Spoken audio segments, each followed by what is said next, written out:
pessoal, sejam muito bem-vindos ao nosso programa podcast Papo Fixo.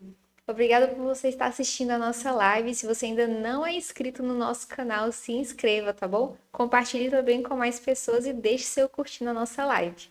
Hoje nós estamos aqui no estúdio, temos o prazer de receber a psicóloga Rebeca Salles. Tudo bem, Rebeca? Tudo Seja jóia. bem-vinda. Obrigada por ter aceitado o Obrigada. nosso convite. Eu que agradeço, né, esse convite. Obrigada. Antes de a gente começar o nosso bate-papo, eu tenho um recado bem importante para você. Você que está com queda de cabelo, está com falhas no cabelo, você que sofre com cabelo fino, ralo, não tem um bom crescimento, eu tenho um produto maravilhoso para indicar para vocês, que é o Tônico Poderoso.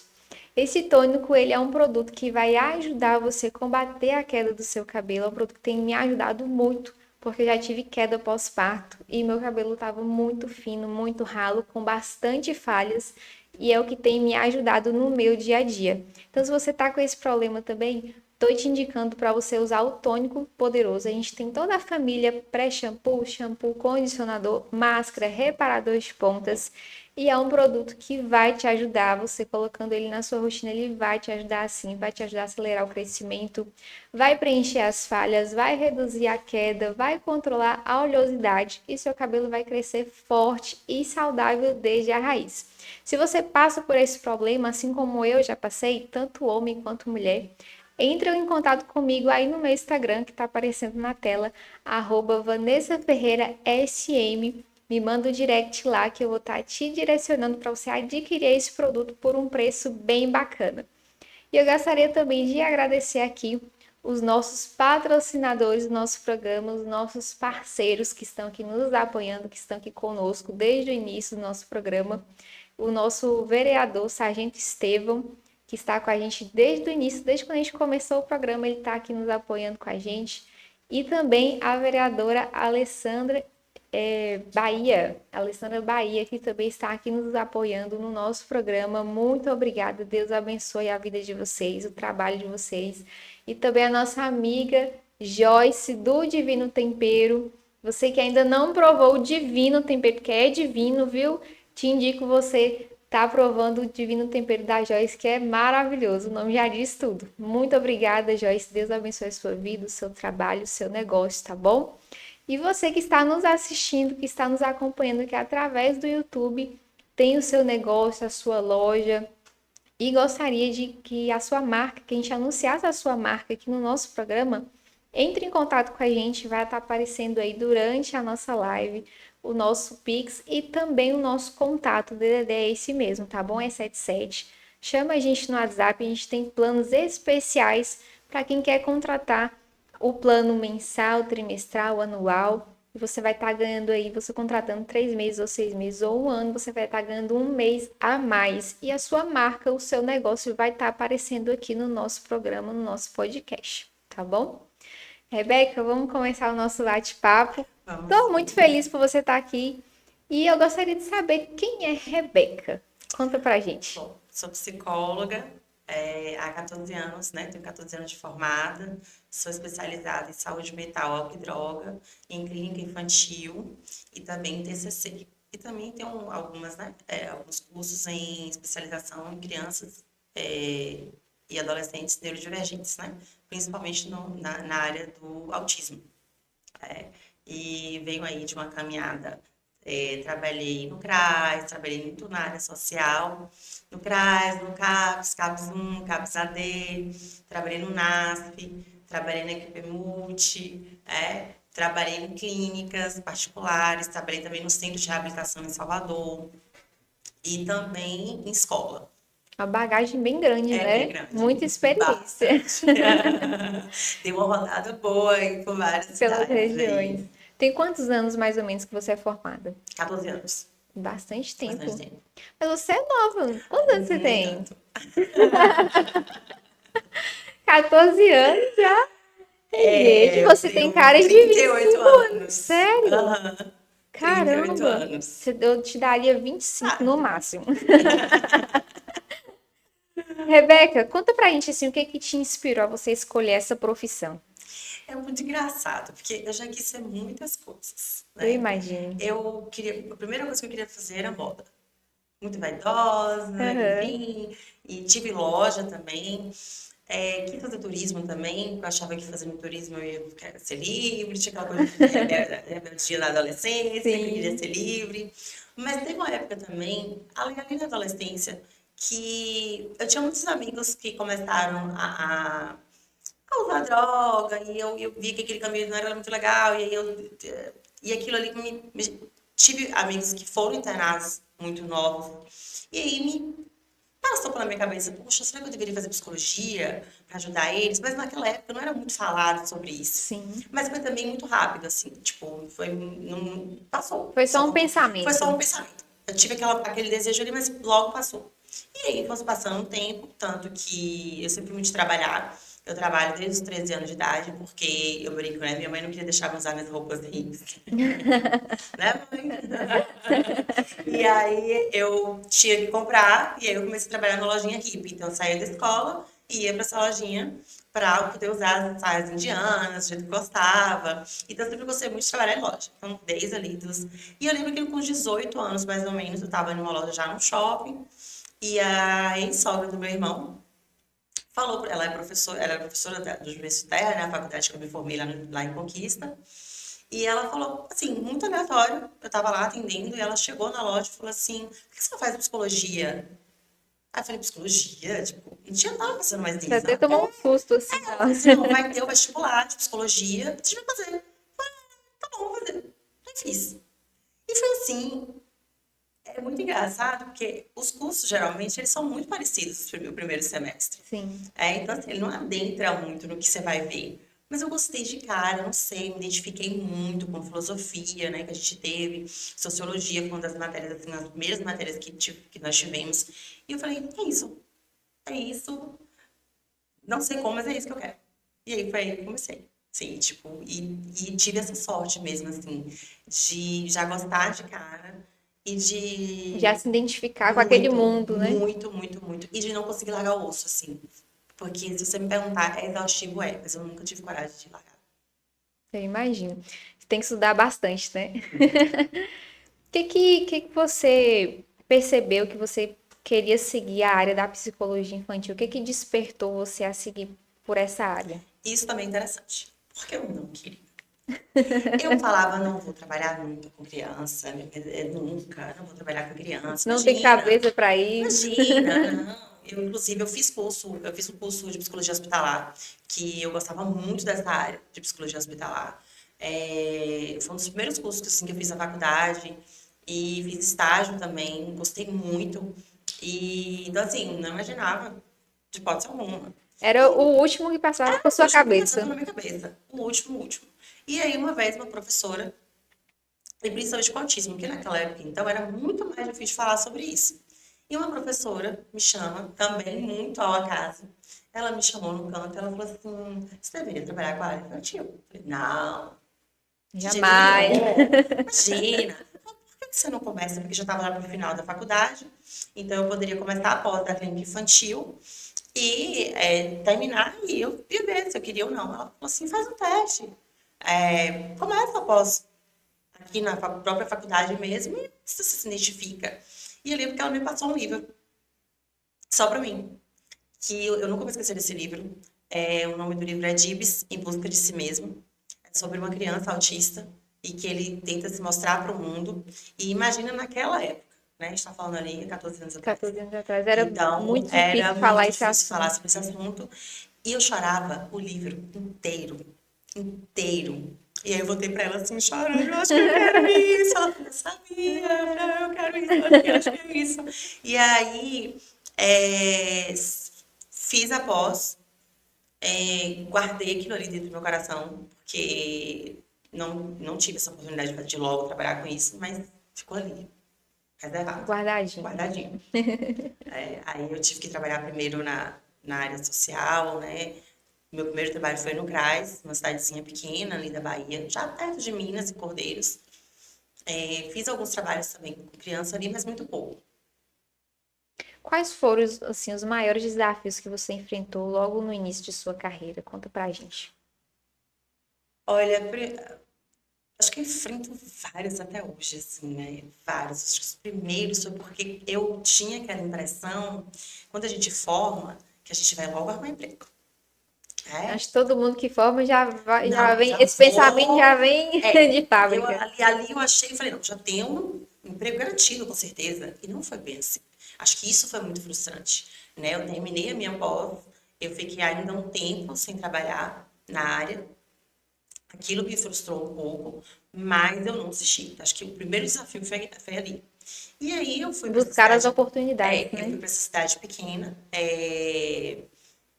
e era uma cidade menorzinha e tudo, assim, muito pequenininha, perto da minha cidade. Então, assim, era mais fácil porque eu ia muito para a Conquista, então eu estava ali me adaptando. Tinha um desafio também de ser muito crua, né? Não saber muito o que, que é, porque a gente sai da faculdade, a gente não sabe nada.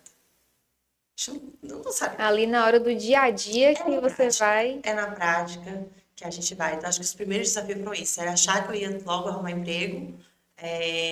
Trabalhei num local primeiro que não era muito, assim, o local que eu gostaria, talvez, mas hoje eu sempre comento isso, eu acho que todo psicólogo precisa passar pela área social primeiro, É uma porque experiência, né? e você precisa ser humano, para você ter empatia, para você se colocar no lugar do outro dentro da psicologia, que é preciso trabalhar na área social, para te puxar um pouquinho o pé no chão e você entender mesmo como é que é ver o outro. Aquela realidade daquele Sim, determinado público, sim, né? sim. Eu creio que você teve muita experiência, né? Como você falou, já tem bastante tempo que você trabalha na área, se formou. Mas eu creio que deve ter te dado alguma experiência, uma ou mais de uma, que te marcou. Qual que você Vários, fala pra assim, gente? vários. Você fala com criança ou... A que te marcou, pode ser com criança, com Ó, adulto? o CAPS para mim foi muito marcante, porque eu sou, inclusive, tenho TDAH, né? Sou imperativa. Eu gosto de novidade de todos os dias. Eu acho que eu escolhi o curso certo, porque nunca vai ser igual. Sim, todo dia é uma Nunca vai coisa ser. E diferente. principalmente no CAPS. Quando eu trabalhei no CAPS, todo dia era novidade. Todo dia acontecia algo, né? Então, assim, o CAPS para mim foi muito importante trabalhar com a saúde mental. Mas acho que a mais marcante, assim, que marcou realmente o divisor de águas da minha vida, porque, como eu te falei, eu guardei aquele espaçozinho da criança ali no meu coração, ficou. E surgiu uma oportunidade de estar de uma clínica. Eu tinha voltado de uma cidade, né? Estava trabalhando, e aí eu bati numa clínica e falei assim, ó, não, acho que agora, na cidade, inclusive, a Jordânia, eu trabalhava aqui na pandemia, voltei para a Conquista, né? E aí eu falei, poxa, acho que eu vou agora começar a ir para essa área de autismo, eu acho que está na hora, acho que eu posso Já ir. tô Já pronta. tô pronta. E fui para uma clínica, só que aí eu conversei com o dono e ele falou para mim assim, por que você não foca só em criança agora? Né? O seu foco assim no infanto juvenil. A gente fala criança, adolescentes, né? Sim. Ele falou, por que você foca só nisso? Aí eu falei, é verdade, vou focar só nisso então. E ali foi naquela clínica que tudo começou ali, sabe? Sou muito grata a essa clínica, porque ali foi onde as portas se abriram. E o mais marcante foi porque o autista, ele, hoje, pessoa que tem autismo, né, na verdade, porque ele não é autista, né, ele é pessoa, indivíduo antes de ser autista. Sim. Então, a pessoa que tem autista, somente a criança, ela nos ensina a como chegar perto, a respeitar o corpinho delas, o momento delas. E eu tive um paciente específico, tive vários, inclusive, mas ele em específico, ele marcou muito a minha história, que ali foi o divisor de águas. Eu tinha muita dificuldade de chegar perto dele, e olha, mas ele ia me mostrando como é que eu ia tendo que tratar ele. Ele vinha de uma ruptura muito forte de um outro terapeuta. Sim. Então ele tava ali meio resistente. Só que acho que o meu jeito, assim, meio que. E aí, cara, não sei o quê. Porque eles não gostam muito Brincalhão. de beijinho, de bracinho. Sim. E eu saquei isso nele. Falei, opa, ele não gosta. Tem uns que gostam, outros não. E nele eu senti que ele gostava muito de tratar ele como um adolescentezinho. Eu lembro Mais depois, velho. mais velho. Eu falei, cara, tudo bom, eu não gostava dele. E ele, tudo bom, não sei o quê. E aí teve um dia que a gente passava assim, às vezes, na sessão, no jardim da clínica, 50 minutos, deitado no chão, rolando no chão. E nesse dia, porque era para criar um vínculo, Sim. né? E nesse dia, ele encostou em mim, pegou uma caneta e desenhou em mim. E desenhou nele, né? Que inclusive é uma das tatuagens assim, que eu tenho. Porque no dia que ele desenhou, eu tirei uma foto e falei, um dia eu vou tatuar isso. Olha que E legal. guardei essa foto. E aí ficou exatamente como ele desenhou. E eu falei, opa, agora eu consegui entrar no mundinho dele. Ele deixou. E aquilo ali pra mim marcou muito, porque eu falei, eu Foi um posso. desafio enorme, né? Enorme. E eu falei, agora eu posso. Eu entrei. Ele deixou, ele permitiu.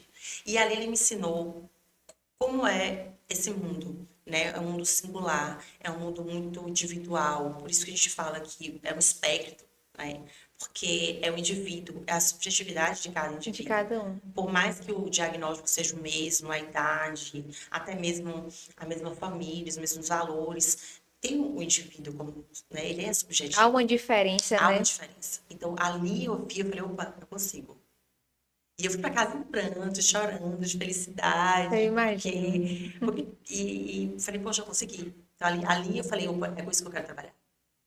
E aí depois disso, nunca mais trabalhei com outra coisa.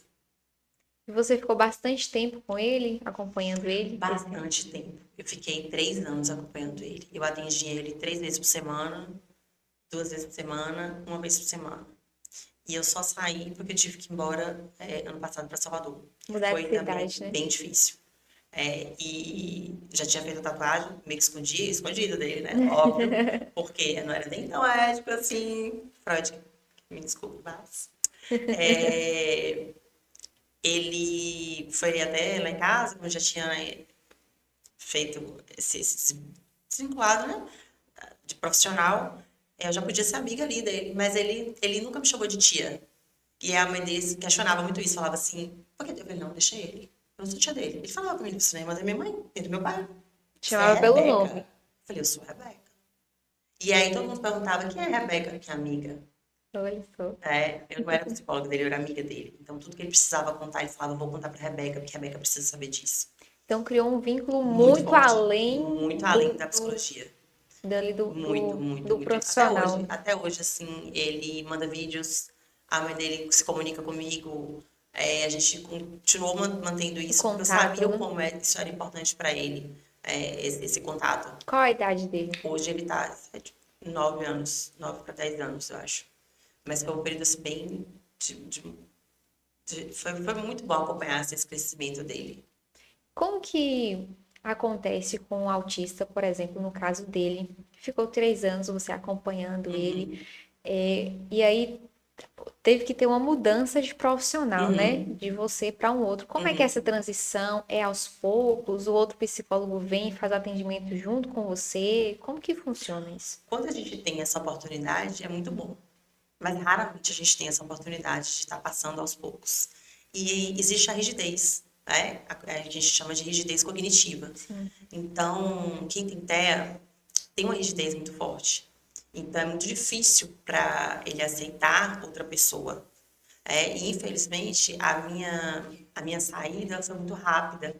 Então, houve também uma ruptura rápida, né? Eu fui conversando com ele, Já né? explicando, Eu, né? eu começava algumas sessões conversando com ele, então a gente já vinha de algumas sessões, a mãe dele também conversava com ele, então a gente veio fazendo esse trabalho, ele e a mãe. Então não tinha um profissional, porque a gente não sabia com quem ele ia ficar ainda. Inclusive ele rejeitou vários. Eu imagino. Ele criou Então, a mesma resistência que ele teve com você no início, né? muito, muito grande, Ele muito grande. criou ainda mais resistência com os Exatamente. outros que veio depois de você. Então a gente fez esse trabalho, ele e a mãe dele. Aos pouquinhos ali eu ia falando na e aí inclusive no final ele foi lá em casa, ele escreveu uma carta para mim, ele fez um bolo de cenoura junto com a mãe dele, porque ele sabia que era meu bolo preferido, Preferido, olha que linda. e ele me entregou essa carta e falou: "Um dia eu vou te visitar em Salvador". Então tá lá a cartinha dele, ele trabalha até hoje, ele fez esse bolo e a gente ali nós fechamos aquele ciclo ali. E ele estava feliz, né? Ele conseguiu ali, De certa forma, conseguiu entender. conseguiu. Porque eu falei pra ele que eu não precisava sair da vida dele, né? E não, realmente eu não saí. Então acho que pra isso, e pra ele foi mais fácil dessa forma. Verdade. Que história, que lindo, viu? Linda, linda história. O que te motiva, assim, a continuar nessa área da psicologia infantil? É a evolução. É quando a gente vê assim, nossa, tem um dedinho meu ali.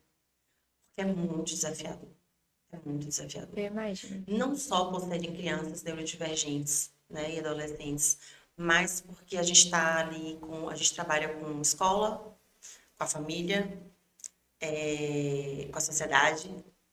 Então a gente está lidando com Um e com a conjunto de criança, um conjunto de coisas. coisas. Então é extremamente desafiador. Mas quando você vê, porque a criança ela tem autenticidade.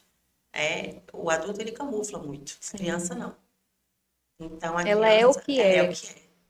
Então, quando você vê a evolução daquela criança, você fala, é isso. É isso, esse é o meu, pelo menos, esse é o meu propósito. Tem um dedinho meu ali. Ele fez, mas tem um dedinho meu ali. Então, isso me motiva muito, É assim. gratificante, né? Muito, muito, muito. Como que você define, assim, a saúde mental de forma simples para quem está nos ouvindo aqui, quem está nos acompanhando? A saúde mental, você fala no No geral, geral. defino hoje como algo muito importante. É algo que hoje as pessoas, ainda bem que as pessoas estão começando a realmente cada vez mais dar ênfase a isso e entender que a saúde mental ela está ligada na física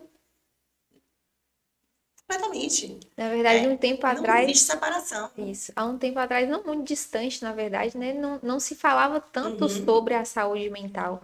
Eu creio uhum. que com a pandemia que teve, né, Sim, sim, foi despertado muito isso nas sim. pessoas, que realmente, da mesma forma que eu cuido do meu físico, com exercício físico, com alimentação, também preciso cuidar da minha mente, que é o que, de certa forma, é o que rege todo o corpo, né? Se minha mente está Exatamente. bem, eu estou bem, se minha mente está bem, meu trabalho vai bem, minha família vai bem, mas se ela não está bem, automaticamente tudo começa a desandar. E existia essa ruptura, né? Saúde mental era coisa de doido e Exatamente. o físico era o físico. Isso.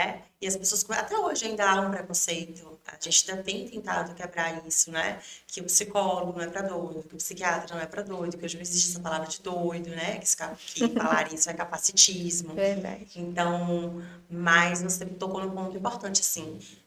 Desde a pandemia, eu lembro que na pandemia eu pensava muito nisso. Eu falava, nós estamos passando por um momento muito difícil, mas eu sempre pensei na pandemia como pós-guerra.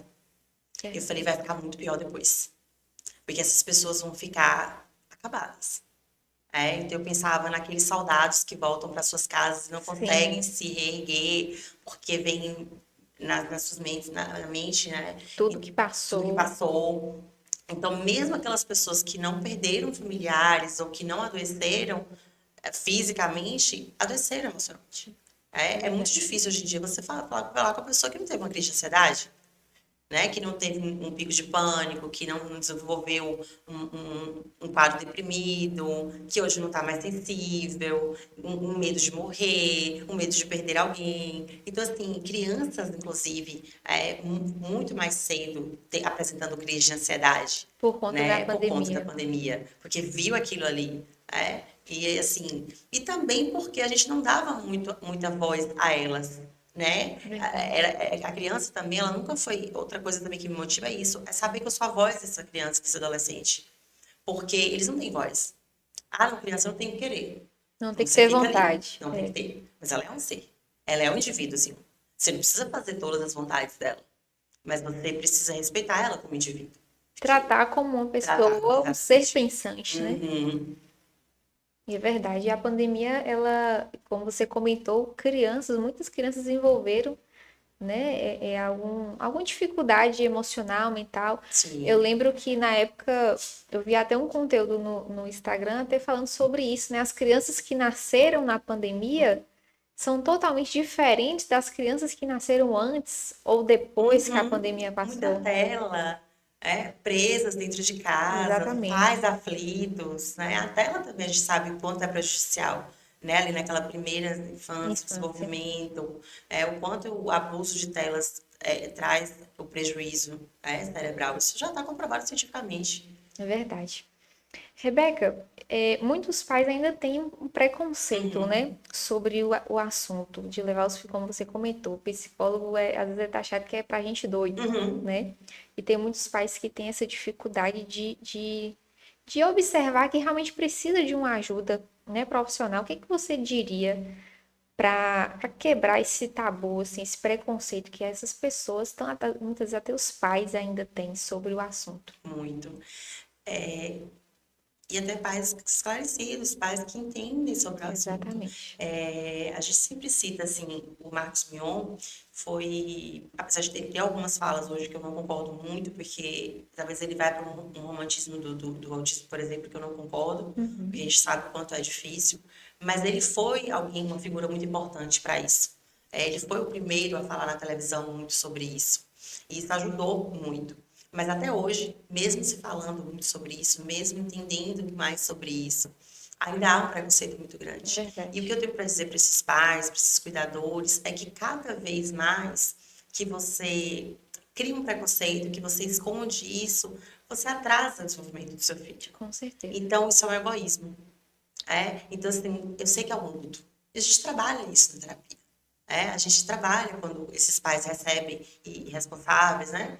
É, quando eles recebem esse diagnóstico, a gente trabalha esse luto com eles. Porque é claro que Tem existe uma um impacto, expectativa, né? né, de que não seja dessa forma. Então, os pais, e volto a falar, né, os cuidadores, porque a gente também não pode falar que são só pai, mas os cuidadores, mesmo os responsáveis por essas crianças, precisam entender que não é sobre elas somente, Isso. sabe? É sobre as crianças.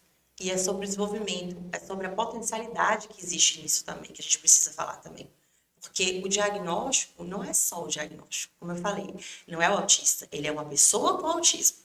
O É diagnóstico uma é só o das coisas, primeiro é só uma passo. coisa. É, Então, assim, e o diagnóstico é um passo para trazer a potencialidade dessa criança, desse adolescente. Então, quanto mais cedo você aceita que isso está acontecendo, melhor é o tratamento, melhor é o resultado. verdade. Então, assim, não precisa mais disso. Hoje a gente entende que, e a gente até brinca, né? Cada um hoje parece que cada um, todo mundo tem uma coisinha, mas de fato, muitos adultos hoje estão descobrindo agora Agora, que é estão, que verdade. têm autismo, ou que têm um Pass- TDAH, Passou a vida inteira ali, às vezes o pai, a mãe, o responsável sofrendo, reprimindo, aham, brigando, que ai, que esse menino isso, que esse menino aquilo, e não parou para realmente procurar uma ajuda, né? Um exatamente. profissional para que pudesse identificar, será que isso é normal mesmo? Né? Isso aqui tem alguma forma que a gente pode fazer para ajudar? E como você falou, hoje muitos adultos estão descobrindo que tem depois de muito E tempo sofreram e tanto, e não sofrer a precisavam ter vida sofrido inteira. tanto. Verdade. E isso às vezes leva para os relacionamentos, leva até para a criação dos próprios filhos.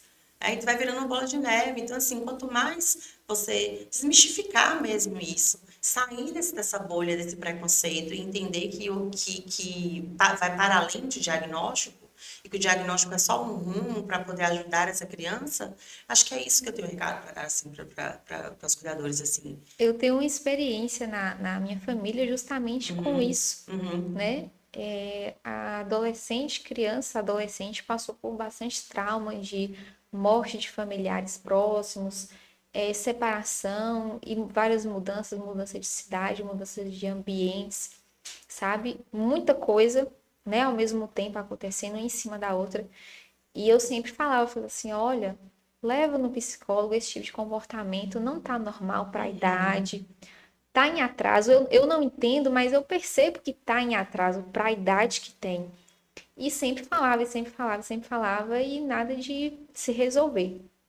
Quando foi levado ao psicólogo, foi procurar saber, aí já estava bem avançado, aí já precisou de um tratamento com medicação, com várias sessões, sabe? Já é o que você falou, foi mais tardio, então ficou com mais dificuldade de tratar aquela questão que essa pessoa tinha, sabe? E é o que eu sempre falava, dava para ter ido antes, Sim. né? Mas aquele preconceito de achar que não precisava, que isso aí é falta de surra, é falta de um prato para lavar, é Uhum. falta de É Deus, birra, falta de é Deus, birra, e não é sim. dessa forma. né? Como você falou, a gente tem que ter essa sensibilidade de procurar entender para também tentar ajudar.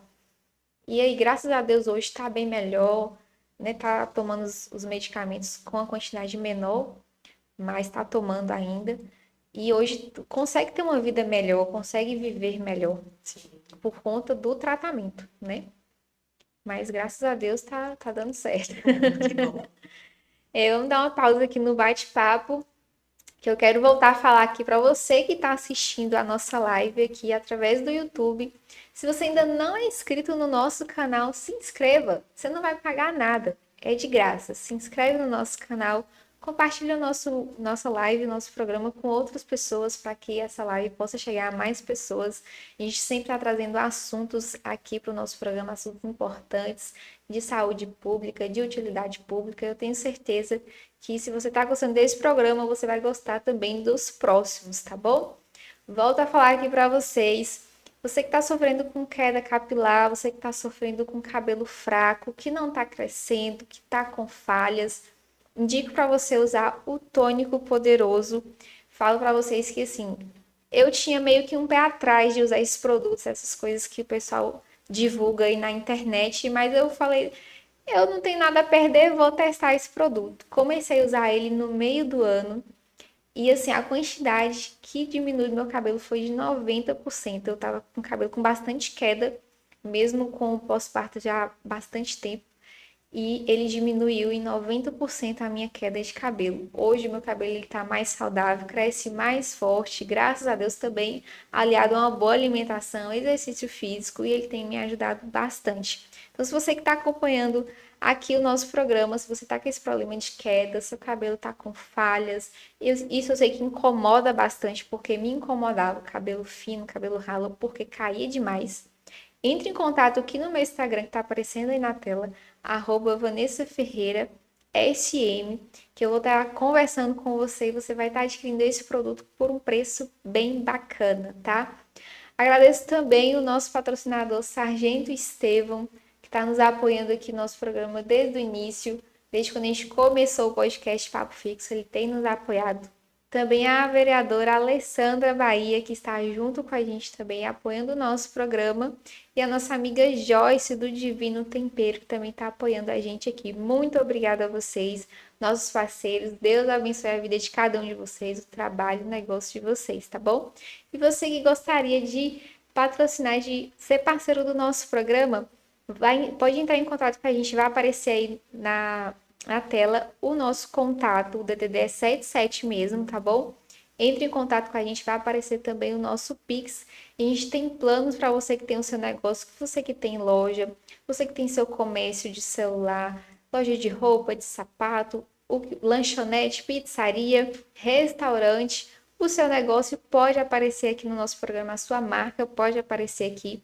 Entre em contato com a gente tem planos trimestral, semestral e anual e a gente tem condições especiais. Para você que está assistindo nosso programa agora, se você entrar em contato com a gente agora, neste momento, para a gente fechar com você um plano, você vai estar ganhando aí 2 meses a mais, tá bom? Se você fechar 3 meses, você vai estar ganhando 5 meses. Então, você que está assistindo nosso programa, entre em contato com a gente para sua marca estar aparecendo aqui, o seu negócio estar aparecendo aqui no podcast Papo Fixo. Rebeca, voltando aqui para nossa conversa, falando ainda sobre pandemia, né? Como que a saúde mental das crianças foi afetada? Você consegue, assim, descrever para a gente a dimensão que foi essas crianças passar aí quase 3 anos, né? Em casa, trancadas, sem muito convívio com pessoas, com outras crianças também.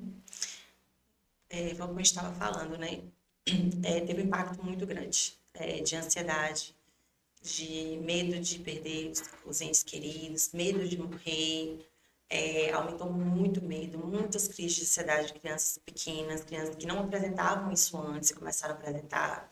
A questão da tela também, porque não tinha muito o que fazer, né? Foram muitas crianças que foram criadas nessa tela e isso acabou prejudicando, né, o desenvolvimento, então ali trazendo um atraso Um também atraso, escolar, verdade. porque muitas crianças hoje têm dificuldade de aprendizado por conta da pandemia, porque não é a mesma coisa. E assim, eu sempre falo, criança e adolescente, eles, o ser humano em geral, mas principalmente as crianças e adolescentes, elas foram, ali, elas estão sendo construídas para fazer parte de um grupo. Uhum. Então, elas precisam do contato de um grupo.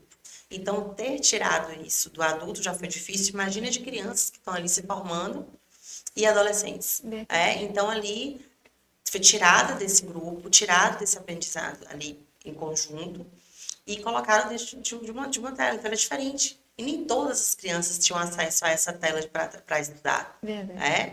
Então, Foram prejudicou muito, privadas, né? sim. Foram privadas de momentos, de lazeres, de vivências e vivendo um medo ali preso, porque eles não sabiam exatamente o que estava acontecendo. Eles não tinham a proporção que nós adultos temos.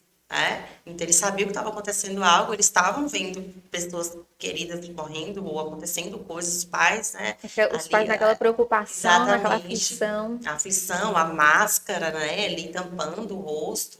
Então, aquilo para nós já foi extremamente traumático e confuso. Sim. Imagina na cabecinha deles. Então, isso trouxe um prejuízo cognitivo muito grande também nessa dificuldade de aprendizado, até mesmo essa questão social. Porque eu conheço muitas crianças e adolescentes que não têm nenhum diagnóstico, mas que tiveram problema social, que hoje existe uma rigidez e que hoje precisa trabalhar essa volta, que criou um bloqueio. Muitas crianças ali, adolescentezinhos, assim, pré-adolescentes, estão com esse bloqueio social porque não sabem como retornar isso. Exatamente. Porque foram cortados exatamente ali onde eles estavam começando. Para pertencer a algo foi tirado isso deles. É verdade. Então, isso prejudicou bastante, assim, tanto nessa questão da saúde mental, quanto também na questão da aprendizado.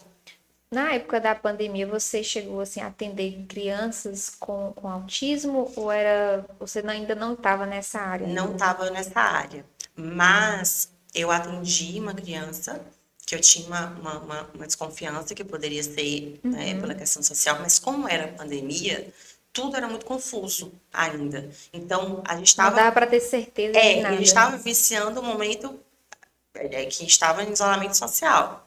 Então, para perceber, que hoje é muito mais fácil, mas que hoje a gente consegue, né, com a experiência e Identificar. tudo fica mais fácil identificar. Mas naquela época não. Mas eu já vinha aqui mesmo, já tinha atendido uma ou duas que me chamou a atenção de que tinha algo ali que não tá, que estava ali em desenvolvimento muito atrasado. E outra que me chamou muita atenção, que não foi autismo, mas foi o TAG, né? Que é o transtorno de ansiedade generalizada. Que me chamou a atenção porque até então eu não tinha lidado com uma criança tão nova, de 7 anos, já com transtorno de ansiedade. Nossa, 7 anos, tão E novinho. aí aquilo me chamou muita atenção assim, na pandemia aqui. Apesar de que a gente, como eu atendia no PSF, a gente não tinha nada específico para criança, então a gente não tinha aquele foco ali, então era tudo, meio que a gente tentava fazer Atendia tudo junto, tudo né? junto, não tinha os materiais, não tinha, né? Mas assim, aquilo me chamou muita atenção, porque eu falei, nossa, ele tá muito novo para ter isso, e foi devido esse caso específico foi devido à pandemia. Quais são os sintomas que a criança apresenta desse transtorno de ansiedade generalizada? Generalizada, olha, geralmente eles vêm assim, às vezes como comorbidade ou não. Tem casos isolados. Por exemplo, a criança, ela pode ser ansiosa, ponto. Mas quando passa a ser um transtorno de ansiedade generalizada, é aquela criança que ela começa a ter medo de tudo, ela começa a ter crise de ansiedade como adulto, sente sufocamento, às vezes a maioria apresenta dor de barriga, não quer ir para a escola, e aí você acha que não é nada, mas é uma dor de barriga, dor de cabeça, ela quer se isolar, chora com muita facilidade, então assim, sente o coraçãozinho palpitar, as mãos As mãos suarem. Só que é por isso que é tão importante o trabalhar a psicoeducação das emoções com as crianças. Porque elas muitas vezes não entendem o que está acontecendo com elas. E elas não conseguem passar isso para o adulto. E elas não conseguem descrever também o que está Exatamente. sentindo, Então elas vão né? falar, tô enjoada, tô com dor aqui, tô com dor de cabeça, mas não sabe dizer o que é. E às vezes acredita na ansiedade, né? Então já está em um grau grave e não sabe Avançado. dizer. Ou roer a unha, morder os lábios, arrancar o cabelo, né? Então, existem vários fatores ali que vai você vai falar, ó, tem uma coisa Tá estranha, que tá diferente. diferente, né? Então, é sempre bom estar atento a esses sinais por exemplo, a criança fala um dia, ah, tô com dor de barriga. E no outro dia ela fala de novo que não quer ir pra escola porque tá com dor de barriga. Ou sempre tá sempre com dor, já é um alerta. Porque se você leva no médico, ela não tá doente, não tem Não tá, nada. os exames não deu Então, nada. já é um alerta. Não quer dizer que ela já tenha, mas é um alerta de você falar, Sim, opa, é bom eu investigar para ver o que está acontecendo com essa criança. Porque elas acumulam muito. Elas são uma esponja. É? verdade. A criança que ela tem o autismo, eu estudei um pouco, eu sei que tem os graus, né, de Sim, autismo, e como você falou, é muito do indivíduo. sim. Tem um autista que ele não gosta que você toca nele, tem um Uhum, autista que gosta que você pega, ele gosta de sim. abraço, toque físico, né? Você consegue, assim, eu sei que é um assunto longo, extenso, mas de forma, assim, rápida, para a gente conseguir entender cada grau de autismo, como que ele se comporta de uma forma geral. Uhum. Hoje, eu tenho a gente costumo dizer que o autismo ele está sempre em mudança. Por quê? Porque a gente vai descobrindo cada dia algo diferente. Por quê? Porque ele é Diferente. um espectro. Então, quando a gente fala de espectro, a gente está falando é como se fosse um ovo frito, né? E ali tem várias camadas, várias camadas. Então, assim, por exemplo, antigamente se falava Asperger, né? Que era aquele autista que não tinha comprometimento cognitivo, era muito inteligente, Uhum. mas ele tinha a questão social, a rigidez social, ele tinha algumas questões estereotipadas. Então, hoje a gente não fala mais isso. Hoje é outro tipo de nomenclatura. Passou-se a ser leve, moderado e grave.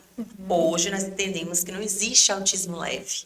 Porque como eu vou falar que é leve se traz sofrimento? Sim. Então, a partir do momento que traz sofrimento, não é leve. Então, hoje a gente fala autismo grau 1, 2 e 3. Então, o grau 1, geralmente, num modo geral, grosso a dizer, Uhum. é aquele grau que não vai ter tanto comprometimento cognitivo, vai ter uma rigidez ou outra social, pode apresentar altas habilidades, de ser uma criança autodidata, um adolescente autodidata, então pode acontecer isso no grau 1. Geralmente é verbal funcional, então ele consegue ele se comunicar não da forma como a gente se comunica aqui, né? Porque De uma ele criança que não tem, tenha, né? porque ele tem o cérebro autista, ele é diferente né? Da pessoa autista, é diferente do que não é. Então, ele não vai ter essa comunicação. Se você me mostrar aqui que você tá brava comigo, eu vou logo entender. Sim. Ele não. Você vai precisar forçar muito esse rosto que você está brava para eu entender que você tá brava. Ou então Então, verbalizar isso, né? exatamente.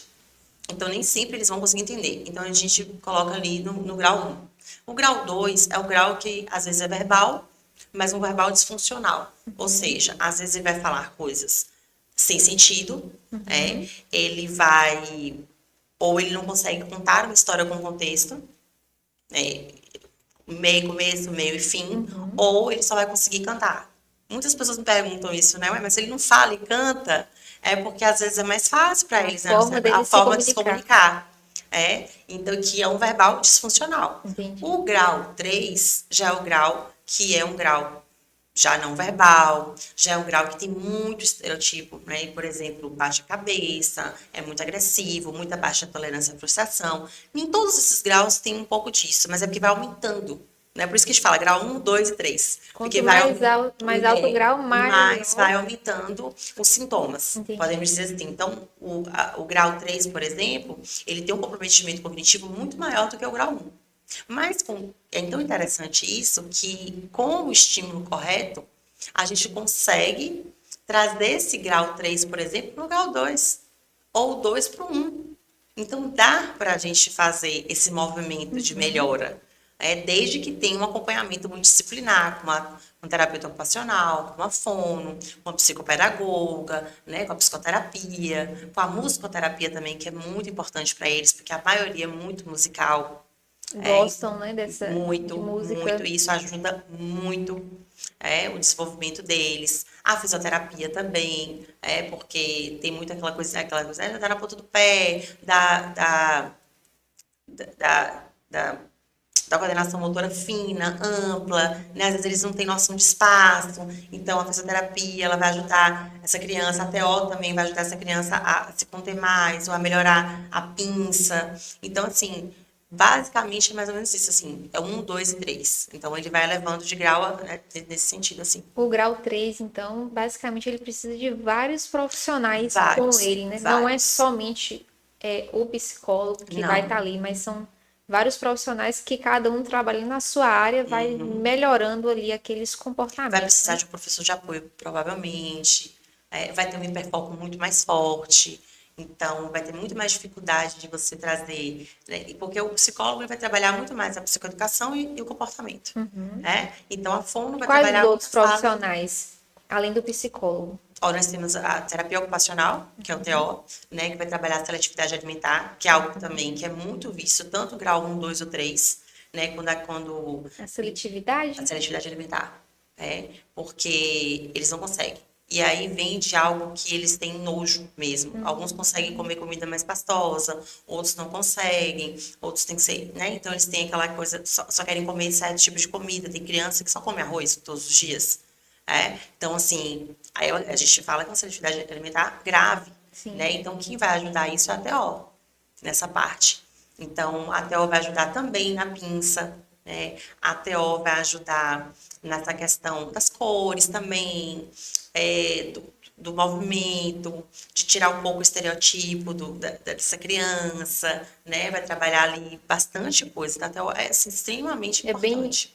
amplo, né, a área dele. Muito amplo a área da TO. Assim, e é uma área do terapeuta ocupacional, assim, muito importante pra gente, muito mesmo, porque ajuda bastante, assim. E aí, em conjunto, né, todos os profissionais em Sim, conjunto se apoiando ali por um bem comum, né, que é ajudar aquela evoluir a criança, criança a exatamente. evoluir, poder viver melhor na sociedade, poder aprender mais e crescer e se desenvolver Sim, também, né? exatamente.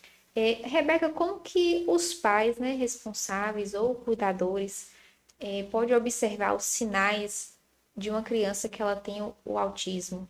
Eu, por exemplo, eu tenho duas filhas, né? Uma tem Uhum, 7, outra tem 3 anos. E como é que eu posso observar que comportamentos devem me chamar a minha atenção? uhum. A criança, com que idade também que ela começa a apresentar esses sinais, esses sintomas, né? Que ela tem o autismo também. Isso vai variar. Por exemplo, tem crianças que elas começam a se desenvolver, por exemplo. Um ano ela anda, começa a falar e ela regride. Então, aí já é um sinal. Porque, meu filho começou a falar muito cedo, andar, e ele regrediu. Não tá falando direito, parou de andar, ou tá andando na ponta do pé. Então, tem esses comportamentos, bater a cabeça, muita baixa tolerância à frustração. Então, assim, esses são sinais bem específicos mesmo, assim, mais visíveis, Mais claros, mais né? claros. Comia, não tá comendo direito, mas claro que isso não é porque não tem criança tem disso, mas assim, quando você começa a ver que ele não quer mais aceitar nenhum tipo de alimento, Quando é começa além do normal, além né? da normalidade. Então, assim, regrediu, ele fazia isso, não faz mais. Ou então acontece ao contrário mesmo, de a criança demorar muito para falar. Então, esses atrasos é um sinal. Sim. Então já é um alerta. O atraso do andar, o andar na ponta do pé, né? Como eu falei, a seletividade alimentar, né? O comportamento eu não gosto de falar esse nome birra, porque eu não concordo, mas aquela baixa tolerância mesmo à frustração, quando ele se irrita muito, quando ele é extremamente agressivo por algo que, fala, será Não que, será que precisava, né? passou muito do ponto aqui? O que está acontecendo? Então, isso são sinais de alerta. Quando ele se isola, e assim, é interessante também se falar, né, que você tem duas filhas, e é interessante trazer um ponto que por que é mais em meninos? É porque não é porque é mais em meninos. Os dados comprovam que é mais em homens do que em mulheres, mas é porque em Sim. mulher é mais difícil. Porque o É homem, verdade, eu não a sabia. mulher, a menina, ela consegue.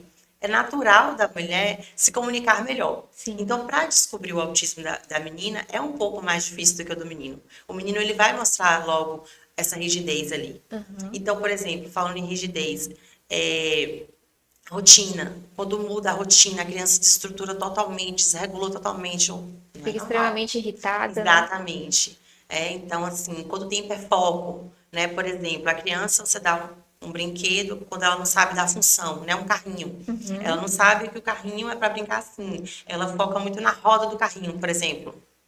Então, ela não vai focar no carrinho como um todo. É um Mas sinal. nenhum específico ali do É objeto. um objeto. Então, quando ela tem hiperfoco em uma coisa só. Claro que eu gosto sempre de lembrar, gente, hiperfoco é normal. Às vezes a criança vai ter sim interesse por uma coisa específica, mas quando isso passa dos limites. Então, dá para ficar atento. Quando a criança tem hiperfoco, não, só quer aquele desenho, repetidamente aquele mesmo desenho e aquela mesma cena. Então já é um sinal de alerta. Não quer dizer que tenha, mas já é um sinal de alerta e é sempre interessante buscar uma ajuda profissional. Para poder até mesmo falar, olha, se tem ou não, porque como você falou, a gente falou no começo, o diagnóstico é só um passo. Isso. O diagnóstico não define quem vai ser o seu filho, quem vai ser essa pessoa. Ele só vai dar uma direção de como conduzir, de como ajudar, e não definir. Verdade. Como você falou no meio da nossa conversa, você disse que os autistas, né? Alguns têm a inteligência elevada. Sim, São sim. extremamente Uhum. inteligentes. Eu já conheci alguns autistas Sim, que são muito inteligentes. Inclusive, alguns têm até a facilidade de aprender outros idiomas de forma muito rápida, sim. né? Como é o que se dá essa inteligência a mais, A né, gente nessas chama de, crianças? hoje, altas habilidades. Porque o cérebro de uma pessoa que não tem autismo, vamos lá, são dois cérebros. O Sim. cérebro de quem não tem. É um cérebro que está ali formando e tal. O cérebro de quem tem é como se ele não tivesse completamente formado. Você imagina uma casa sendo construída ali, colocando cimento, a tintura, e aí no cérebro de uma pessoa autista ficou inacabado. Então, por isso que existe a questão sensorial, coisas ali ficaram inacabadas. E às vezes ao ponto, por exemplo, de pessoas autistas terem altas habilidades. Então, por isso essa facilidade de aprender algo, por exemplo, tem crianças que não sabem falar o português, mas sabem falar inglês. Não sabe falar, mas sabe cantar. Então, isso ainda é muito, ainda para descobrir, né? Ainda está Muito muito cedo. cedo, muito cru para a gente entender exatamente como funciona de fato isso. Mas a gente chama de altas habilidades, que é quando a criança ali, ou a criança ou o adulto, ele consegue, né, ter uma inteligência, assim, como eu falei, tem a parte cognitiva que não é É como se, comprometida. isso é como se, um exemplo, né? Um autista, ele tem a dificuldade social, né? De socializar com outras pessoas. Mas ele é extremamente bom em matemática. Sim, Ou sim. ele é extremamente bom em história ou geografia, né? Ou qualquer outra coisa.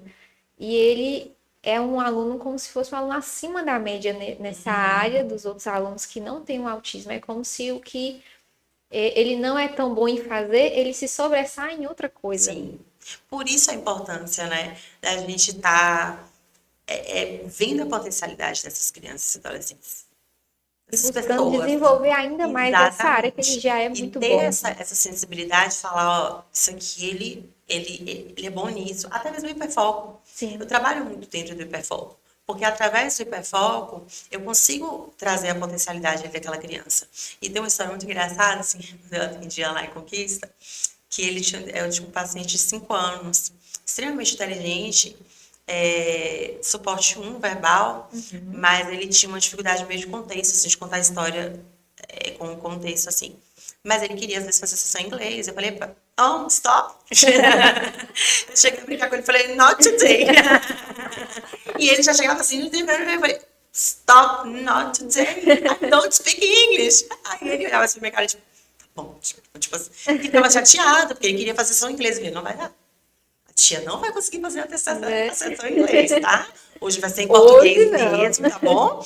Prometo estudar mais um pouco. Inclusive, ele tinha hiperfoco em planetas e ele E ele perguntava as coisas pra mim, eu falava assim, cara, vou estudar, tá? Vou estudar. E era muito Estudar para engraçado. Eu sempre tinha que estudar bastante para atender ele, quando porque eu chegar na sabia do sessão hiperfoco dele. dele, para eu chegar ali e ter o que conversar com ele. E também o hiperfoco é importante também a gente trabalhar, porque às vezes a criança se torna desinteressante para o outro por falar só de um assunto. É verdade. Então, por isso que eu falei, é muito subjetivo, é muito individual. Então é uma área também que você está em constante estudo a todo Totalmente. tempo. E é sempre diferente. Por exemplo, o hiperfoco de um pode ser a potencialidade dele e trabalhar isso, e o hiperfoco pode ser um prejudicial. E eu preciso trazer ele para outra coisa, porque pode estar prejudicando ele na vida dele social. Social, Né? verdade. Então, assim, vai ser muito de indivíduo para indivíduo. O que, é mais importante? É o tempo que os pais passam com os filhos ou a qualidade desse tempo? A qualidade do tempo, com certeza. Com certeza. Até porque é muito cruel hoje em dia. Eu sempre, às vezes eu até postei, a gente tem que entender muito a realidade. Quando a gente atende uma família, a gente precisa entender o contexto e a realidade dessa família. Né? Que na maioria das vezes são pais, são cuidadores que precisam estar trabalhando o dia Trabalhar. inteiro para ter um sustento, para ter, né? Não tem ali uma condição de dar um lazer ou de ter, né? Então a gente precisa entender primeiro o contexto dessa família, primeiramente isso, o que a gente pode transformar dentro desse contexto, a melhora. Entender o ambiente que a O criança ambiente que a vive, né? criança está e como a gente consegue melhorar. E eu sempre vou dizer, é a qualidade. É quando você senta. O brincar, por exemplo, ele alimenta a alma da criança, ele desenvolve muito. Por isso que a gente trabalha muito no brincar. Porque o lúdico, o sentar, o brincar, o estar presente naquele momento com a criança, vai trazer ela segurança, vai trazer ela vai fazer ela evoluir, vai até a parte cognitiva mesmo, né? Vai fazer ela se sentir mais segura, autoestima, vai Lá em melhorar a autoestima dessa cima. criança, porque ela vai falar, poxa, eu tenho atenção deles, sabe? Até as próprias Mias e a baixa tolerância ou não, isso vai modificando a agressividade, porque ela quer atenção. Então, a qualidade é o mais importante, sabe? Eu entendo que tem mães que às vezes chegam cansadas, pais chegam cansados, mas assim, tirar um tempinho, tentar entender que, eu sempre falo, as crianças, nós adultos, que somos responsáveis pelo bem-estar das nossas crianças. Não é o contrário. Então, eu não tenho que entender que essa criança, ela precisa entender que eu trabalhei o dia inteiro. Não, ela não tem que entender isso. Ela é muito nova para entender isso. Preciso dar a ela esse tempo de qualidade. Então, o que eu escolho? Por exemplo, se eu sei que eu posso ter um tempinho com ela na manhã, o que eu faço? Eu durmo tarde? Um exemplo. Se eu tenho a possibilidade de dormir um pouco mais cedo, para acordar um pouco mais cedo, estar mais um pouco disposta, né, para essa criança, por que não? Então, você vai. E isso tudo é educação respeitosa, você entendendo ali, fazendo esse movimento, e sem se cobrar, porque assim, uma hora não vai ser possível. Não tem como haver perfeição na educação. A educação não existe educação perfeita. A educação existe falhas. Não vem, eu sempre falo, não existe receita de bolo para a gente pretender, imagina para os pais, né? Verdade. Não tem como ter essa receita de bolo, mas com certeza a qualidade. E dentro, sempre respeitando o contexto familiar. E assim, é muito importante, como você colocou, né? Os pais, quando ele tem essa atenção de ter esse tempo de qualidade com as crianças, ele blinda também essa criança, né? Como você Sim, colocou, ela se sente mais segura, se sente mais acolhida, mais apoiada. Mas ainda assim, eu creio que vai ter episódios que essa criança ela vai ter vai. frustração, ela vai Traumas. ter, né, chateação, vai ficar chateada, vai com raiva.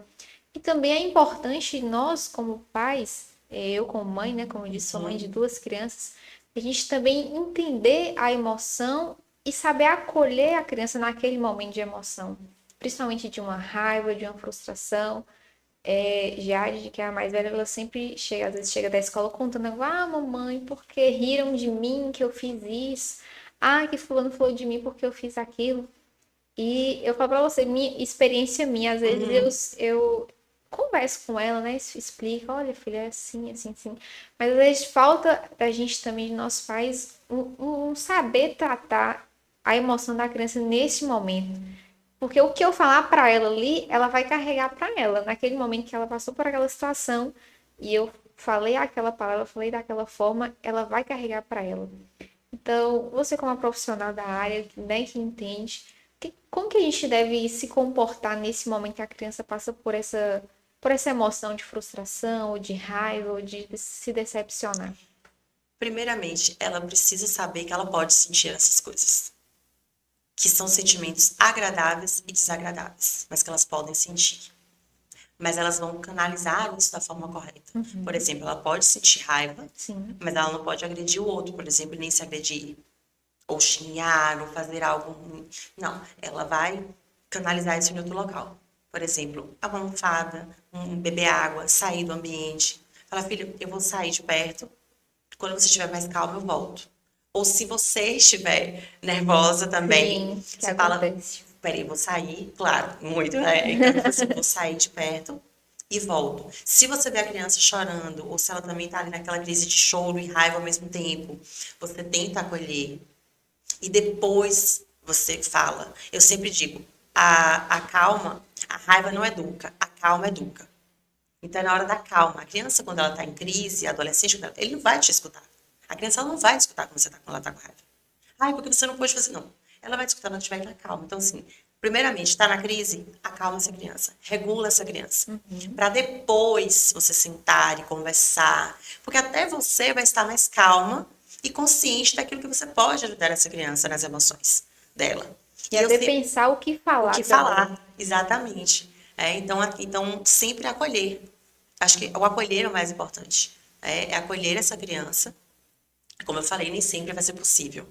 Mas, na maioria das vezes, tentar acolher essa criança e depois falar, ó, é assim, é dessa forma, é assim. E eu sempre falo, bullying começa em casa. Então, elogiem seus filhos, sabe?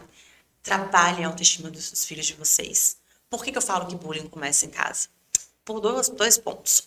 Às vezes acontece muito do pai, geralmente pai, né, homens. Cabelo feio, que menino é esse? As pernas não sei como, ó, as pernas desse menino. Isso vai gerando uma insegurança nessa criança, é? Então, assim, já é ele já vai se sentindo inseguro e não brilhar lá fora. Então, por isso que eu falo que o bullying começa em casa. É quando a criança não se sente segura. É quando essa autoestima da criança não é construída dentro de Dentro de casa. casa. Então, lá fora ela se sente segura. É quando você obriga, abraça fulano, beija fulano. Não é assim que a gente trata a criança. A criança ela vai aprender a ser educada quando ela vê o exemplo de vocês. Sim. Entendeu? Ela vai ver. Ela vai ver o exemplo. Mas nunca forçar uma criança a beijar ou abraçar ninguém. Porque isso é falar para ela que o corpinho não é dela.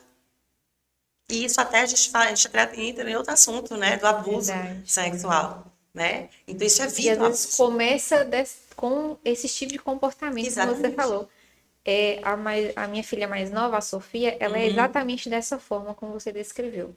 Ela não, assim, com quem convive com ela, avós, tios, primos, os pais, conhecidos, ela é normalmente. Mas se chegar uma pessoa completamente estranha Uhum. pra ela e a gente falar assim, olha, pega na mão, ou às vezes a pessoa começa a brincar com ela, né, querer pegar no cabelo dela, ela não gosta. Vai ver que foi diferente. De Rebeca ela já gostou. E aí, o que que acontece? E ela, eu falo pra Jean, falo pra minha esposa que parece que ela sente. Uhum. Quando a pessoa é, assim, totalmente não sei te explicar. Tem gente que fala energia, né, da Aham. pessoa. Sim. Vamos colocar como isso. Quando a energia da pessoa é um pouco mais pesada, ela simplesmente E eles não são mais gosta. sensíveis. Aí ela bate o pé, ela fala que não quer. E aí, quando você falou disso aí, eu lembrei muito de situações assim, que às vezes eu tava em casa de familiares e eu falo, não, dá benção, pega na mão, dá um abraço. E eu falo, não, se ela não quer, deixa. Ela vai entender um dia. Vai. Não é falta de educação, porque eu estou educando. Mas ela também precisa entender E o corpo que não é dela. exatamente, porque se eu, a partir do momento que eu falar pra ela, não, você tem que fazer isso, pega na mão de fulano, ou senta no colo de fulano, ela vai crescer achando que o corpo não é dela, que qualquer pessoa pode pegar, que ela pode sentar no colo de qualquer E ela não vai pessoa. conseguir impor limites em nada. Exatamente. É. Então, quando você falou isso aí, eu lembrei e, assim, tô no caminho certo, então. Tá assim, com certeza. Rebeca, fala pra gente um pouquinho, assim, os erros que nós, adultos, né, a gente comete sem perceber a educar emocionalmente nossos filhos, como você adentrou um pouquinho aí na questão do bullying que ele começa em casa, né? Você pode explicar um pouquinho mais pra gente, assim, que tipo de palavras, que tipo de comportamentos que vai gerando essa insegurança na criança? Por exemplo, a criança tira um 8, um 10, não fez mais que sua obrigação. Isso é cruel, Isso é forte. isso é perverso, sabe? Então é elogiar, é incentivar, ou a criança tirou um 5 e você falar que você consegue. Não tá Você legal, vamos pode fazer de novo, mais. você pode mais, eu acredito no seu potencial. Então é trabalhando essa autoestima, é construindo essa autoestima com essa criança, sabe? E não dessa outra forma. Eu sei que existem regras, existem, claro, a criança ela precisa de rotina, a criança ela precisa de regras, mas ela precisa ser ouvida. Como eu sempre falo, você não precisa fazer tudo o que ela quer, mas você precisa ouvir, você precisa entender que ela é um indivíduo. Então, assim, não tem que querer, né? Existe muito essa fala. A Você não gente tem que cresceu querer. muito com Nossa, a gente ouviu isso. muito. E tipo assim, você tá apanhando porque eu te amo. E aí, por isso que hoje a gente vê tantos feminicídios, a gente vê tantas mulheres apanhando. Por quê? Porque ouviram muito isso dos seus pais. E não, pais, me perdoem, não estou culpando vocês. Mas é porque vocês aprenderam isso, foi condicionado. Mas hoje a gente Uma pode mudar criação esse de ciclo. Sim, gerações. sim. Mas hoje a gente pode mudar esse ciclo. Então, assim, eu tô te batendo porque eu te amo. Essa frase é muito forte. Verdade. Então, essa criança ela vai acreditar o quê? Não, podem me bater, porque me amam. É pro meu É pro meu bem. bem. E cria uma culpa e que ela vai carregar isso lá na frente. E que na vida adulta ela vai voltar para terapia. Porque ela vai Vai precisar precisar. trabalhar esses traumas. Verdade. E eu sempre falo, trauma sempre vai existir. Tá? Não existe perfeição, os pais vão errar, traumas vão acontecer. Mas o que a gente pode fazer? Como lidar com esse trauma, como ajudar essa criança a elaborar esse trauma e como evitar certos tipos de trauma e melhorar, assim, né? Como ela vai passar por isso, estando ali próximo a ela. Então, ter o cuidado de certas brincadeiras, que às vezes você acha que não é nada, mas e deixar a criança também falar, se Expressar. expressar, ser autêntica. A gente tira tanto a autenticidade da criança, se a gente for analisar como a gente era, que a gente tem sempre nossa criança interior, e quando a gente vai parar para analisar ela, a gente fala, puxa, mas eu fazia aquilo, eu era tão assim, tal, né? E os adultos vão podando a gente, não, você não pode fazer isso, não sinta Verdade. direito, não faz isso, faz aquilo. Então, isso também prejudica muito depois. Se ela derrubou uma jarra de suco, por exemplo, gente, a gente derruba. Tá tudo bem errar. Quantos adultos hoje têm problemas seríssimos em errar? Por Porque lá conta na... da infância. Entende? Então, assim, é como eu falei, vai acontecer os traumas. Mas é como a gente vai ajudar essas crianças a lidarem com esses traumas. Como a gente vai reduzir esses danos. Como a gente vai... E acolher mesmo. Porque eu falo também, até aproveitando e estendendo um pouco para adolescente, a adolescência, ela é uma nova infância, né? Ela é uma nova etapa. É como se a criança nascesse de novo ali, em um novo É um mundo. mundo É totalmente um mundo diferente. totalmente diferente. Então, traga esse adolescente para perto. Porque quanto mais perto ele estiver de você, menos ele vai procurar lá fora. Ele vai procurar, mas ele vai procurar menos. Porque ele vai saber que lá dentro ele tem o acolhimento da família dele. Então, assim, errei. A criança precisa saber que ela errou, vai ter uma consequência, ok? Mas que ela pode contar para os pais que ela errou. Ela pode contar para os responsáveis que ela errou. Que ela vai ser acolhida. Que vai ter uma consequência sim, mas que ela vai ser acolhida. Isso Acho é que muito importante para o desenvolvimento emocional, sim, né? Da sim. criança e do E adolescente. deixar ela falar, Deixar ela ter esse espaço de falar, de colocar para fora, Tá com raiva, tudo bem. Você tá com raiva, então tá bom. Então você vai pro cantinho lá, você fica com raiva e depois você volta quando você estiver mais calmo. E, por favor, nunca de cantinho de pensamento. Cantinho de pensamento não adianta. Não, Eles não não vão dá parar para certo. pensar. Eles não têm nem inteligência emocional formada. né? O lobo frontal, por exemplo, ele só vai formar a partir dos 25 anos de idade. Nossa, Imagina, então, né? Imagina. Então, assim, como cobrar? Por isso que eu falo, nós somos responsáveis pelo bem-estar deles. E eles vão mostrando. Eles mostram pra gente como eles querem ser tratados. É muito incrível. Não só as crianças neurodivergentes, mas crianças típicas e atípicas, elas vão mostrar como elas querem ser tratadas. E isso é muito lindo. e basta nós, como pais, né, e mães, estar E atentos professores e pessoas, né? A sociedade à no sociedade geral. em geral. Eu acho que a sociedade precisa acordar para isso, sabe? E Verdade. começar a olhar, por exemplo, o colarzinho, né? Eu falo, poxa, eles se incomodam muito com esse colar. E eu falo, se a sociedade tivesse uma consciência diferente, né? Não precisaria desse colar. Verdade. Ela não olharia para essa criança de maneira diferente. Basta eu já percebi realmente quando a criança tem escolar e todos os olhos, quando ela chega no ambiente, né, Sim, todos os olhares já vão e eles se nela. incomodam porque chega numa certa idade, por exemplo, isso é unânime. Todos que eu atendo, em uma certa idade, que eles começam a perceber o que significa esse colar, eles já entram na sala tirando o colar. Isso é Porque muito eles não querem interessante. ser Não. diferentes E dos eles outros, né? entendem que ali dentro é um ambiente seguro para eles serem o que eles querem. E é automático. Assim, eles chegam, já tipo, tirando um colar na minha sala e botam no chão. E só volta a colocar na hora de sair. Na hora de sair. Então, assim, nós como sociedade, nós temos o dever de nos conscientizar sobre isso. E facilitar para essas mães, principalmente essas mães atípicas, né? É, Eu falo mães porque a maioria são elas que estão ali, né? Na no dia a luta, no dia a dia. dia. Aí, muitas mães chegam para mim e falam, não posso ir no mercado, eu não posso ir numa praça, eu não posso sair, eu não posso fazer nada por causa do meu filho. Então, assim, porque todo mundo fica me olhando. Então, assim, nós como sociedade precisamos ter esse olhar mais empático. Acolhedor também. Acolhedor, exatamente. Rebeca, foi muito bom esse Ai, bate-papo gostei aqui. Para a gente finalizar, gostaria de saber se você atende aqui em algum consultório particular aqui na cidade ou cidade vizinha. Fala um pouquinho para a gente aí onde a gente pode ter o seu atendimento aqui. Bom, hoje, né, atualmente eu estou lá no Espaço Acolher, atendendo crianças atípicas, né, crianças neurodivergentes, crianças e adolescentes, estamos com esse público, e particular eu atendo apenas online, adolescentes e adultos. Tem algum né? contato que você pode deixar para o pessoal Tem de sim. casa? É 779-8828-0795. Eu trabalho com valor social, justamente por ser online, são 40 minutos de sessão, a qualidade é a mesma. Inclusive, eu não falei no começo, mas eu trabalho com a terapia cognitiva comportamental, essa é a minha abordagem principal.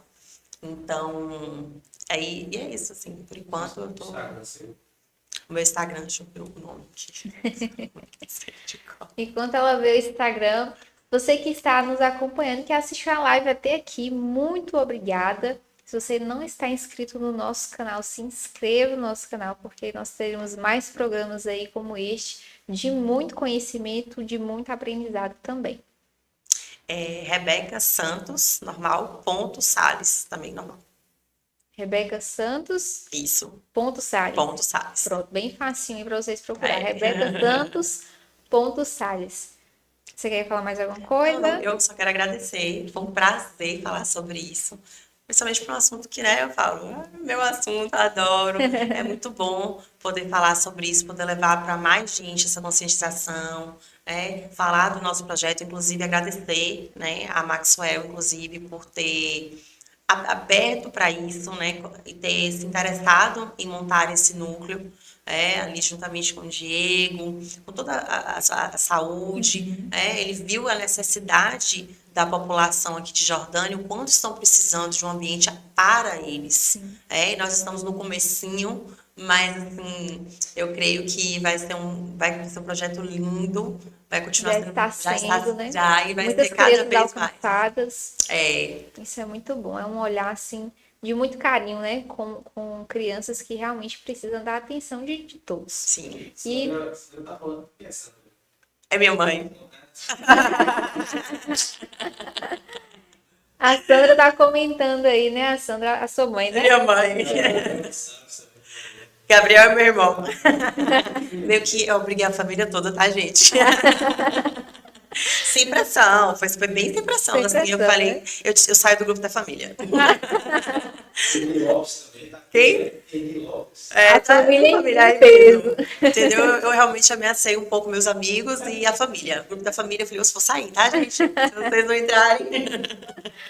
Mas eu te agradeço muito, Ah, eu que Rebeca. agradeço. Foi um Foi muito bate-papo bom. muito legal.